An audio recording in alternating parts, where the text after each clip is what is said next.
Hello എൻ്റെ പ്രിയപ്പെട്ട കുഞ്ഞു കൂട്ടുകാരെ, നിങ്ങൾ കേൾക്കുന്നത് FM മെഡോണ 39.25 ആണ്.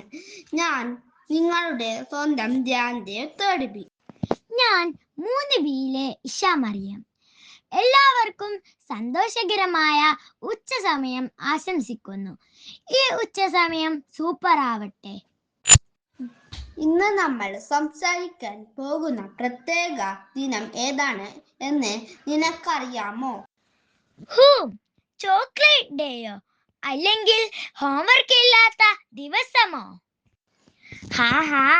ആഗ്രഹം നല്ലതാണ്, പക്ഷേ ഇന്ന് ലോക ജലാശയ ദിനമാണ്.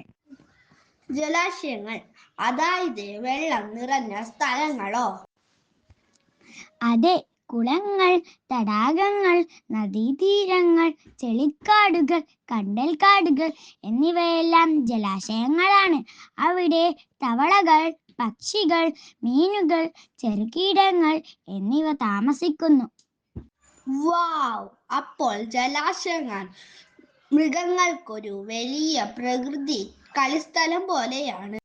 ശരിയാണ്. അതോടൊപ്പം ജലാശയങ്ങൾ വെള്ളം സംഭരിക്കാനും വെള്ളപ്പൊക്കം തടയാനും പരിസ്ഥിതി ശുദ്ധമായി നിലനിർത്താനും സഹായിക്കുന്നു. അത് സൂപ്പറാണ്. അപ്പോൾ ജലാശയങ്ങൾ സംരക്ഷിച്ചാൽ ഭൂമി സന്തോഷിക്കും.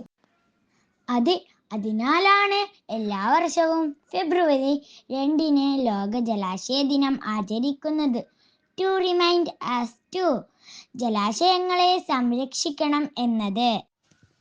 കുട്ടികളായ നമ്മൾക്കും സഹായിക്കാം. വെള്ളത്തിലേക്ക് മാലിന്യം എറിയരുത്, വെള്ളം പാഴാക്കരുത്, പ്രകൃതിയെ സ്നേഹിക്കൂ. നമ്മൾ ചെയ്യുന്ന ചെറിയ കാര്യങ്ങൾ പോലും വലിയ മാറ്റമുണ്ടാക്കും. എല്ലാവരും കൂടെ പറയൂ, ഞങ്ങൾ ജലാശയ സംരക്ഷകരാണ്. അടുത്ത പരിപാടിയിൽ വീണ്ടും കാണാം. ഇത് RJ Isha Mariyam and Dhyandev signing off. Bye bye. പ്രകൃതിയെ സ്നേഹിക്കൂ, ജലാശയങ്ങളെ സംരക്ഷിക്കൂ, എന്നും പുഞ്ചിരിയോടെ ഇരിക്കൂ.